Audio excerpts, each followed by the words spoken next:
그 20대 때 그래서 방황을 하면서 제 선배가 좋은 목사님 계신다. 같이 교회 가자. 그래서 제가 주중에 수업을 째고 이렇게 갔었어요. 그만큼 이제 편입을 해야겠다라는 생각을 했었기 때문에 가는데 목사님이 뭐 교수님이시기도 하고 뭐 철학을 전공해서 같이 철학을 배우자. 그래가지고 뭐 6개월 동안 철학을 잘 배웠습니다. 그래서 철학을 배우다가 이제 그 목사님이 우리 교회로 올래?라고 하시는 거예요. 그래서 저는 그래서 다시 이 10대 때 하나님을 사랑했던 그 마음을 회복할 수 있겠구나 그런 마음으로 지원을 하겠습니다 했는데 부모님이 반대하셨어요. 예. 그래서 왜 반대하시지 해서 막 이렇게 한 달을 실랑이다가 이제 매주 수요일마다 거기를 갔었는데 그 어느 날 이제 목사님 거기 이제 목사님 되시는 그 분이 성모 마리아가 성령으로 잉태되는 것이 아닐 수 있다 이렇게 얘기를 하시는 거예요. 그래서 제가 그걸 듣고 와 내가 아무리 방황했지만 그건 아니다 해서 예수님 최고인데 그래도 예 그래가지고 제가 거기를 다니지 않았어요. 근데 이제 마침 한 달 뒤에 그 교회에 이제 큰 스캔들로 교회가 크게 힘들었었습니다. 그래서 제가 같이 다녔던 선배님들도 그 교회를 다니지 않았고 그러면서 제가 1학기가 끝나고 진짜 이제 재수를 해야겠다 그렇게 마음을 먹었는데 2학기가 너무 빨리 온 거예요. 그래가지고 2학기를 딱 수업을 듣고 이제 저희 동기들이 청소년 집회가 있으니까 한번 가보자는 거예요. 그래서 한 번 더 갔습니다. 그 다른 분인데 그 청소년 집회 가서 막 있다가 아이들이 이게 귀신 들린 목소리로 갑자기 이렇게 저는 그런 치유 교회 이런 걸 한 번도 경험하지 않았습니다. 근데 그런 데서 이 10대 아이들이 갑자기 이상한 말을 하면서 나는 중독의 영이야. 나는 게임의 영이야. 그렇게 이야기하면서 막 고통스러워하는 것을 보면서 막 목사님이 특별한 걸 하지 않았습니다. 그냥 예수의 이름을 불렀는데 정말 몇 시간 만에 그게 다른 사람으로 바뀌는 걸 보고 와, 하나님이 정말 살아계시구나 그런 생각을 했었습니다.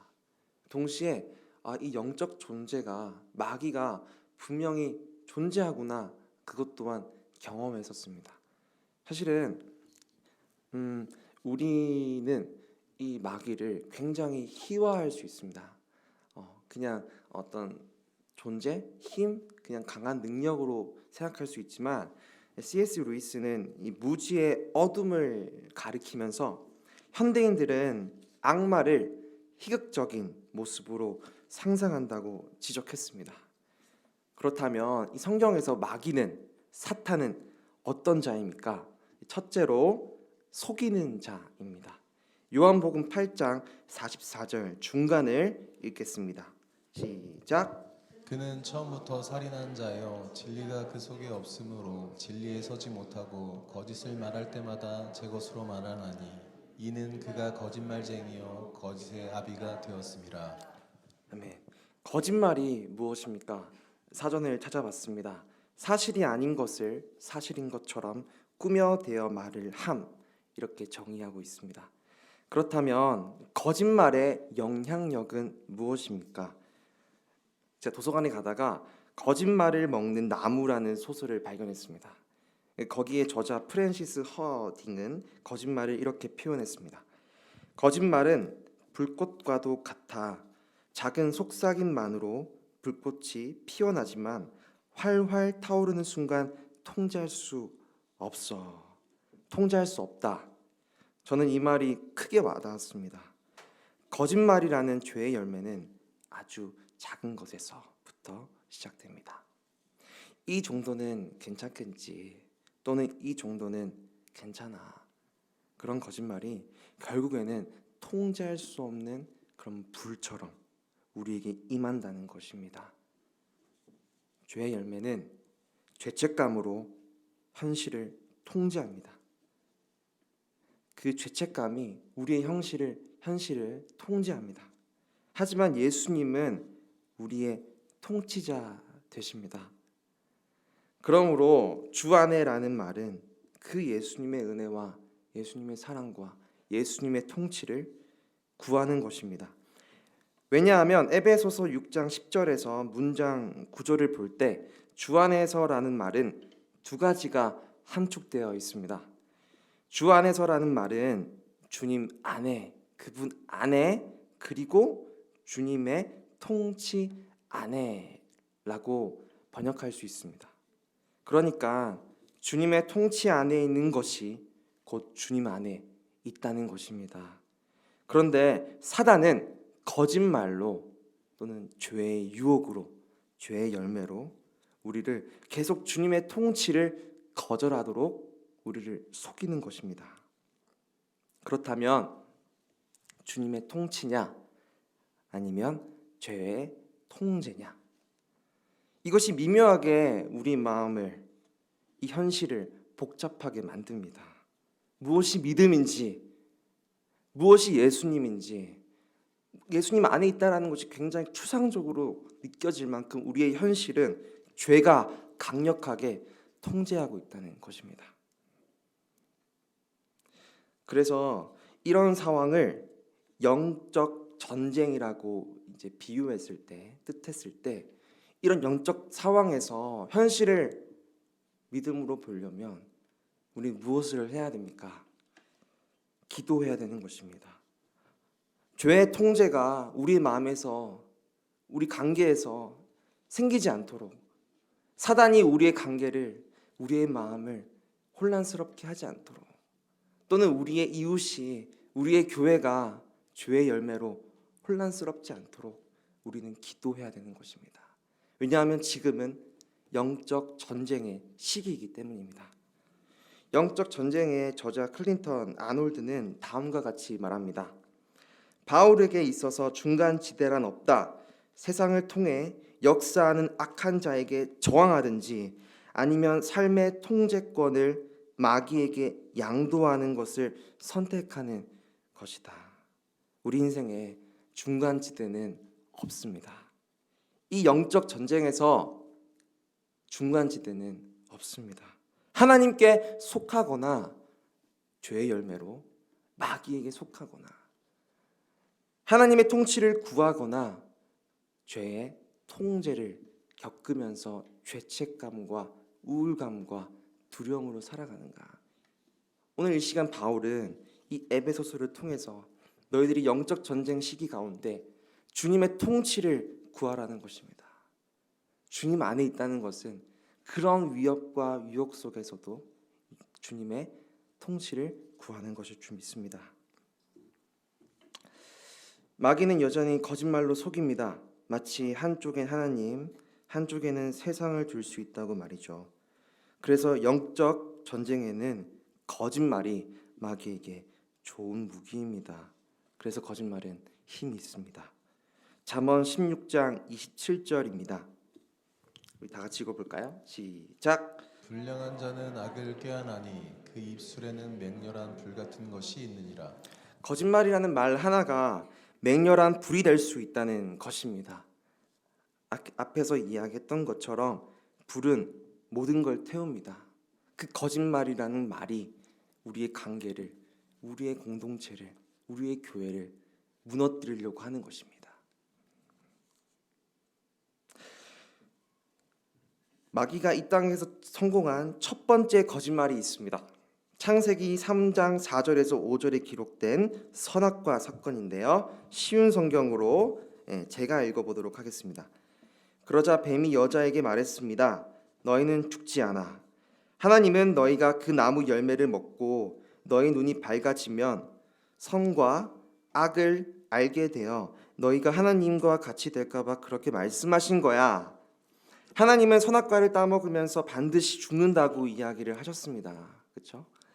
그런데 사탄은 하와에게 거짓말했습니다. 사실 너가 하나님이 될까 봐, 하나님처럼 될까 봐 그 열매를 먹지 말라고 하신 거야.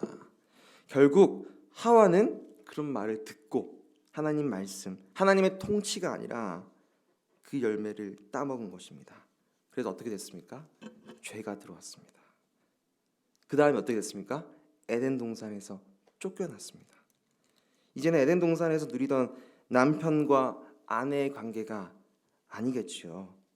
또 에덴 동산에 쫓겨난 그곳은, 그 광야는 부모와 자녀에서 하나님의 올바른 통치의 관계도 아니었습니다. 그래서 에덴 동산에 쫓겨나서 어떻게 됩니까?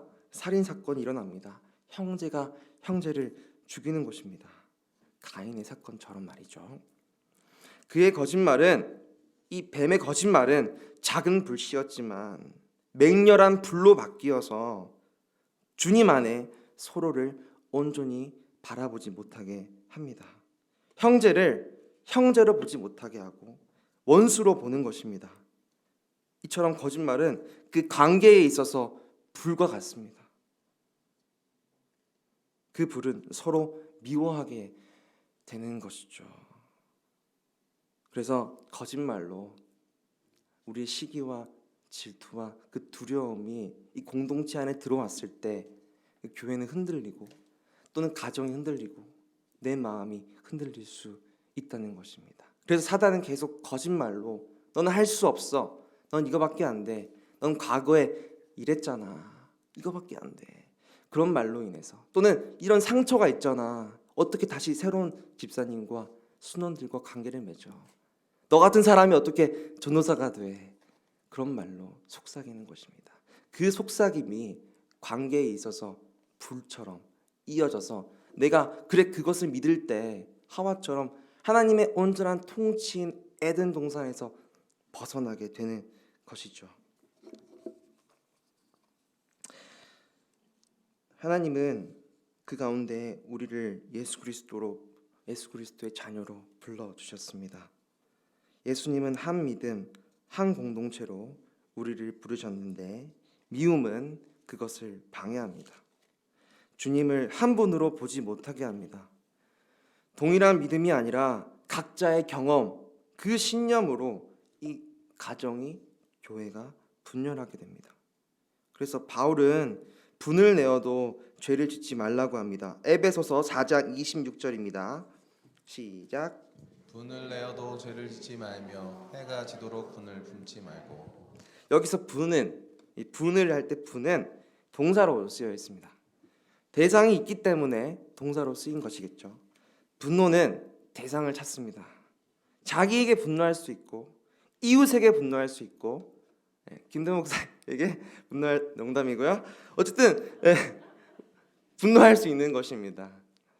그런데 저는 이 맥락에서 자신에게 분노하는 것이 이 영적 전쟁에 가장 실패할 수 있는 척검이라고 이야기하고 싶습니다. 악한 분노, 선한 분노에서 데이비드 폴리스는 여러 사례를 소개할 때 자신에 대한 실패와 어떤 그 두려움들을 이야기하는데요. 제가 그 사례들을 이야기하도록 하겠습니다. 하루에 몇 번씩 아이들에게 화를 냈다. 다시는 그렇게 하지 않겠다고 여러 번 맹세했지만 잘 되지 않는다. 다이어트를 하면서 제 얘기 같아가지고 과자와 아이스크림을 너무 많이 먹었다. 이제는 죄책감이 당신을 집어삼킨다. 포만감으로 배가 부른 자신이 너무 싫고 자제력이 부족한 자신이 너무 밉다. 자신에게 분노하는 것이죠. 마지막으로 또 술에 취했다. 이제는 이런 자신에게 혐오스럽기까지 하다. 자신에게 화가 많이 나서 친구, 배우자 혹은 자녀들을 더 거칠게 대한다. 이런 자신에 대한 실패와 자신을 향한 분노는 이 관계에 있어서 불을 만드는데, 특별히 이제 하와는 이 마귀의 거짓말에 자신이 하나님이 될지도 모른다는 생각을 했을 것입니다. 그래서 아까 전에 이 이야기했던 아이스크림 이야기든 다이어트든 이 술에 대한 이야기든 모든 것들은, 이 자신에게 화를 내는 모든 것들은 영적 하와라는 정체성을 붙잡는 것입니다. 오늘 우리 안에 자세히 들여다보면 자신이 하나님으로서 기준이 되고 싶다는 교만함이 있습니다. 그래서 실패하더라도 낙심하더라도 다시 하나님의 말씀을 붙잡고 하나님의 관점에서 실패한 자신을 바라보지 못하는 것입니다. 저는 이런 영적 하와의 수준처럼 하나님보다 이 저의 기준에 함몰돼서 자꾸 과거에 어떤 그 힘들어하는 대상에 넘어진 적이 있습니다.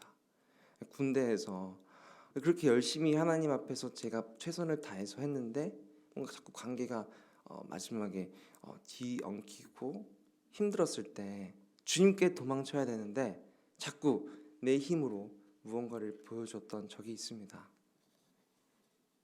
왜냐하면 저에게 너무 화가 났기 때문입니다. 나는 왜 이거밖에 되지 않을까? 나는 왜 이 정도 수준밖에 되지 않을까? 왜 하나님은 나를 이렇게 만드셨을까? 그렇게 자신에게 분노하는 것입니다. 그렇게 저 자신의 마음을, 영혼을 갉아먹는 행위가 오늘 이 하와의 수준이고 오늘 많은 10대들과 청년들이 그런 고민을 하는 것입니다. 난 이거밖에 왜 되지 않을까? 하나님 왜 나를 이렇게 지으셨을까? 라고 말이죠. 폴리스는 자세하게 그 악한 분노, 선한 분노에서 설명합니다. 자기 자신에게 화를 낼 때 우리는 하나님 역할을 한다. 내가 자기 기준을 세우고 거기 미치지 못할 때 내가 분노하는 것이다. 내가 하나님이 되어서 악을 처벌하는 것이다. 오늘날 많은 그리스도인들은 마귀의 속삭임으로 말미암아 자신을 향해 분노합니다. 오늘 많은 성도님들 여기 계신데 마귀의 속삭임에 속아서 자신에게 분노하고 있는 성도님들은 다시 주님 안에 있는 그 기쁨을 회복하시길 주님의 이름으로 축복합니다. 이 자신을 향한 분노가 커지면 타인뿐만 아니라 하나님에게도 분노합니다. 그러면 이 영적 정쟁에 있어서 자꾸 실패하는 것입니다. 주님을 볼 수 있는데, 주님을 바라보면 되는데, 주님께 달려가면 되는데 자꾸 나의 기준을 더 높여서 내가 이만큼 할 수 있는데 왜 안 될까? 우울감과 두려움과 불안감에 영적 하와로 살아가는 것이 아닐까요?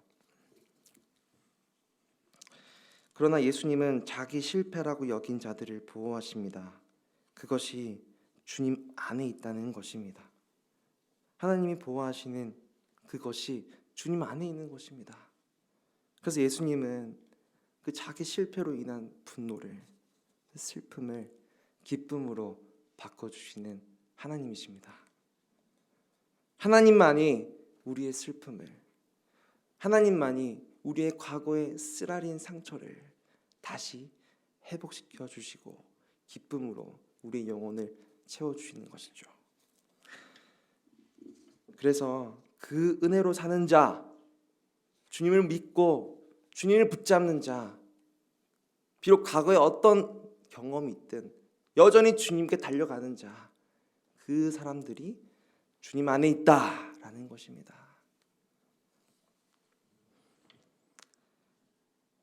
실패한 자리를 무엇으로 채우겠습니까? 거짓된 욕망으로 채운다면 우리는 마귀 안에 있는 자로 살아가는 것입니다. 우리의 과거를 여러분 무엇으로 덮겠습니까? 외모와 패션 브랜드 또는 여러 사람을 통해서 자꾸 과거를 덮으려고 하지만 우리 과거는 덮어지지 않습니다. 나의 힘으로는 지워지지 않습니다. 트라우마는 계속 우리의 영혼을 자꾸 복잡하게 합니다. 그럴 때 하나님은 주님의 통치를 구해라고 하는 것입니다. 다시 일으켜 주시는 주님의 통치를 구해라는 것입니다. 그것이 주 안에 있는 자의 특권입니다.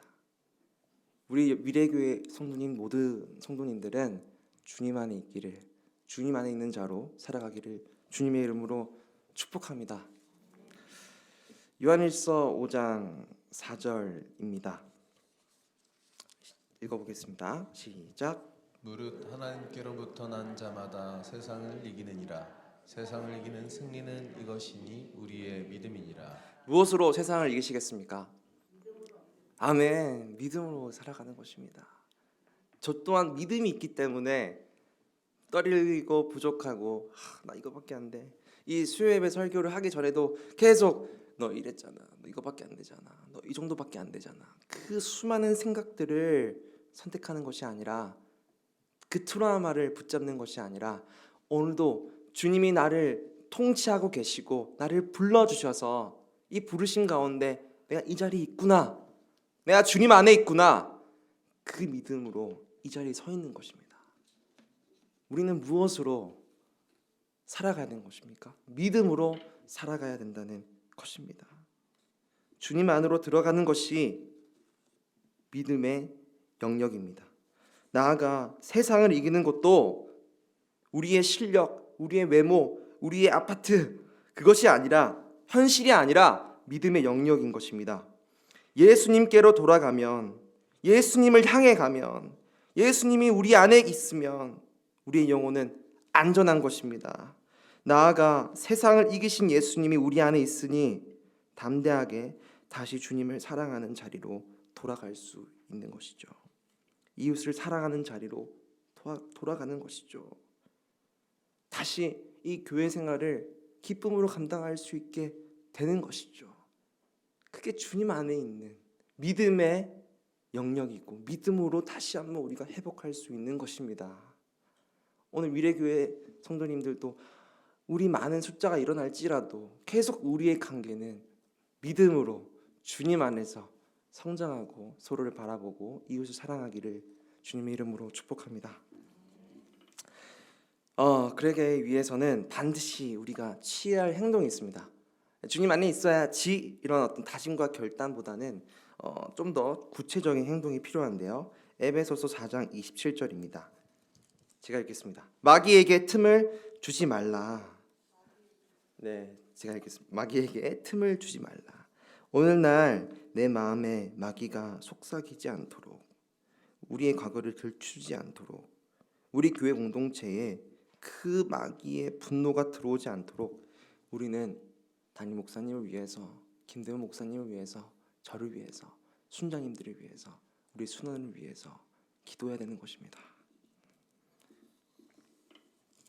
헬라어로 이 마귀의 틈, 이 틈이라는 것은 NIV에서 발판으로 번역됩니다. 이 단어는, 이 발판이란 단어는 기회라고 번역될 수 있습니다. 그래서 27절을 어떻게 이제 다시 한번 해석해 보면, 영향력을 행사할 수 있는 기회를 마귀에게 주지 말라. 믿음으로 예수 그리스도 안에서 살아가야 것도, 그 기쁨으로 살아가는 것도 부족한데 자꾸 마귀가 영향력을 행사할 수 있는 기회를 주지 말라는 것입니다. 이 J.A. 로빈스는 이 27절을 이렇게 해석했습니다. 그러니까 악한 영이 침입할 수 있는 기회를 말하는 것이죠. 그러니까 이 기회는 우상이 되게 합니다. 그래서 우리 마음을 지켜야 합니다. 어떻게 악한 영이 침입했을 때 그것이 왜 우상이 되겠습니까? 제가 처음에 얘기했던 그 소론 때 정말 10대 아이들이 정말로 안녕하세요 하고 뭐 안녕하세요 이렇게 했는데, 그 집회 때 그 거품을 물고 쓰러지는 걸 보면서 어떤 애는 나는 음란의 영이야, 나는 게임의 영이야, 그렇게 이야기하면서 고통스러워하고 있는 모습을 볼 때, 우리 청소년들이 자꾸 악한 마귀가 침범할 수 있는 기회를 미디어를 통해서, 관계를 통해서 만들어낸다는 것이죠. 오늘날 우리 대한민국 청소년들 현실을 바라보면 그냥 담배만 피는 현실이 아니지 않습니까? 마약도 쉽게 구할 수 있고, 음란과 폭행, 모든 것들이 아이들에게 너무 가까이 있습니다.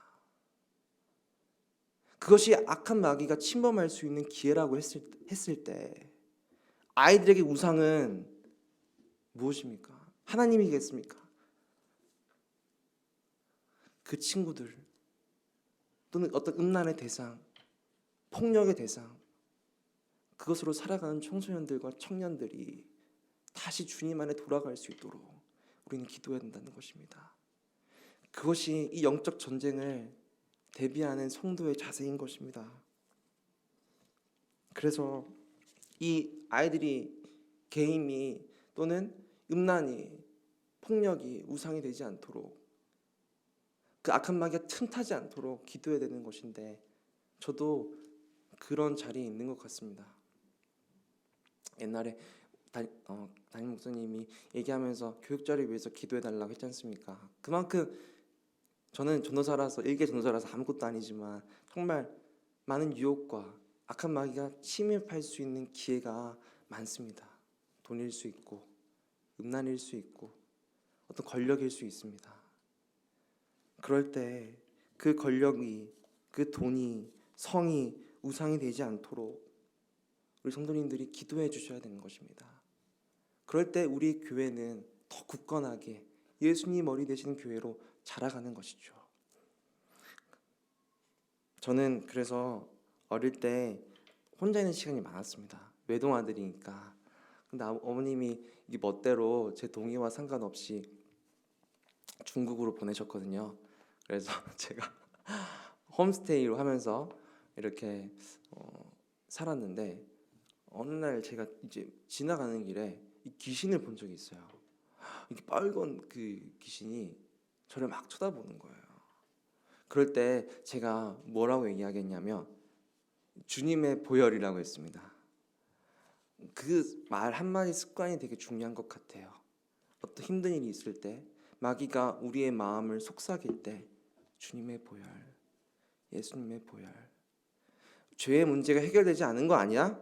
했을 때 예수님의 보혈, 그 예수님의 보혈을 구하는 것입니다. 그래서 우상이 되지 않도록 기도하는 것이죠. 그래서 특별히 또 나아가 자기 연민이, 자기 분노가 우상이 될 기회를 주지 말라는 것입니다. 그리스도께서 오시기 직전에 기록된 12족장의 유언서들에서 단의 유언서, 이 단이라는 족장이 있죠. 단의 유언서의 4장 7절을 살펴보면 다음과 같이 적혀 있습니다. 네, 읽어볼게요. 시작.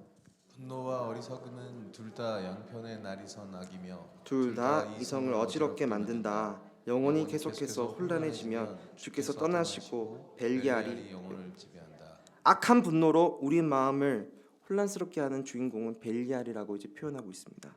이 벨리알은 지옥의 대왕이며 솔로몬의 70이 악마 중에서도 강력한 악마로 보이지 않는 아름다운 천사의 모습으로 사람들을 속인다고 전해집니다. 이런 말이 지금 과학과 문명이 뛰어난 시대에 허황된 말 같지만 이 영적 전쟁이 지금 우리의 삶과 무슨 관계가 있냐고 따질 수 있지만 바울이 이렇게 이야기한 이유는 1차적으로 에베소에 영적 경향이 있었기 때문입니다. 왜냐하면 에베소는 마술의 도시였습니다. 그리고 여러 신들과 여신들을 숭배했습니다. 마술을 통해 영들의 세계를 조종한다고 믿었고 영들이 인간의 삶에 관여한다고 믿었었습니다. 그런데 오늘날 과학과 문명은 뛰어나지만 이 에베소서의 문화가 대한민국의 청소년들 문화가 다를 바 있겠습니까? 현실을 보면 청소년들과 청년들이 아까 이야기했던 것처럼 그 분노로 사로잡혀 있습니다. 신대원인 전사님도 요즘 청소년들이 너무 쉽게 분노한다고 저한테 허심탄회한 적이 있었습니다. 그래서 제가 옛날에 소녀원 사역했을 때도 어느 집사님이 이야기해줬던 것이 이 설교를 준비하면서 기억이 났습니다. 옛날에는 학부모 가정이나 아버지가 폭력적인 집 밑에서 아이들이 소녀원을 많이 갔었는데 부모님도 좋으시고 집안도 좋은데 나쁜 길을 걷는 친구들이 많아졌다는 사실입니다. 이런 현실이 곧 영적 전쟁 아니겠습니까? 에베소서 12절을 다 함께 읽겠습니다. 시작. 우리의 씨름은 혈과 육을 상대하는 것이 아니요 통치자들과 권세들과 이 어둠의 세상 주관자들과 하늘에 있는 악의 영들을 상대함이라. 영적 싸움은 개인전이 아닙니다. 단체전입니다. 에베소서 6장 2절의 첫 단어를 보면 우리의 씨름이라고 표현되어 있습니다. 오늘날 죽어가는 청소년들 그 개인의 씨름이겠습니까? 우리의 씨름입니다.